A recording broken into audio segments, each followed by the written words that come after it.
But passive voice is another thing that Indigenous languages do not have. That's another grammatical term. There are two voices of English, active and passive.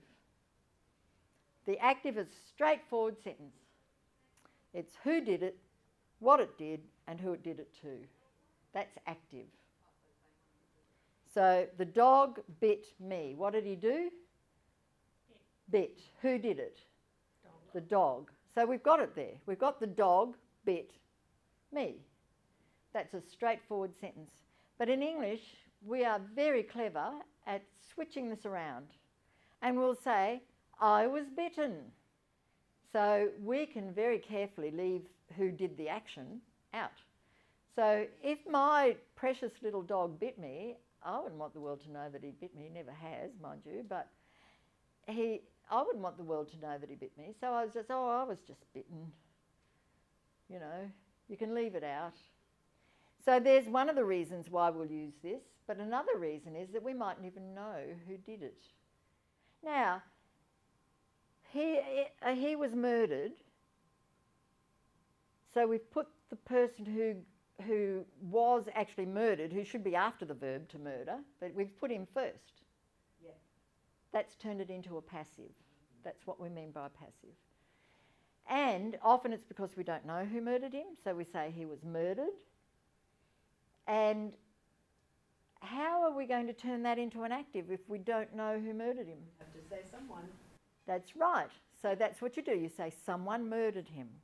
And that's what Indigenous languages do. They cope quite well without passives. But government speak doesn't cope without passives. But it is true that we do a lot of English with passives where we are not saying who the actor is. And we don't say the somebody, but we leave the actor out. And that really makes it very difficult if you're going to do that, because their brains are trying to think through interpreters and translators who are experienced get very good. I mean, I can throw passives at your angel and if she doesn't know who did the action and she thinks that it should be named, then she'll ferret and find out. But if it's just somebody, she'll just put the somebody in. But people who haven't had experience in linguistics, they haven't had experience in working through language issues, they're going to find it very, very difficult if you talk in passives or write in passives to them. Do you think that sort of our use of passives is one of the things that contributes to Yolngu saying they want the straight story and we don't give them the straight story? Yeah, I reckon it probably has got a lot. It's this indirect way of talking that we have. Yep. Yeah. It's about being explicit again, isn't it? Yes. Yeah. Yep. And saying Sometimes who we're did doing it. to be gentle or Yeah. to be Polite. and in fact It's the opposite effect. story. They feel as if it's demeaning because you're actually not telling the full story. Yeah. Okay, in my list here, are there any passives? Was injured. Ah, straight away. It may be that our brain was injured. So, someone or something did it.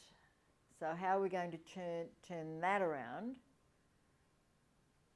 so that we've got that as an active verb rather than a passive verb? Put 1 and 2 together, so something hit our head hard and injured our brain. Yes, that would work. Or you could say that'd be a good way because that would shorten the story and get rid of it. But that is good. Or you could say something hit our head hard, it may be that it injured our brain. And you're not naming it, it's just an it, whatever it was. Yeah. The it stands for the something. We've been a bit obtuse there and we continue with the it. When someone shines a light into our eyes, our pupils should contract quickly. Something hit our head hard. It may have injured our brain. A doctor shines a light into our eyes. Our pupil becomes small slowly.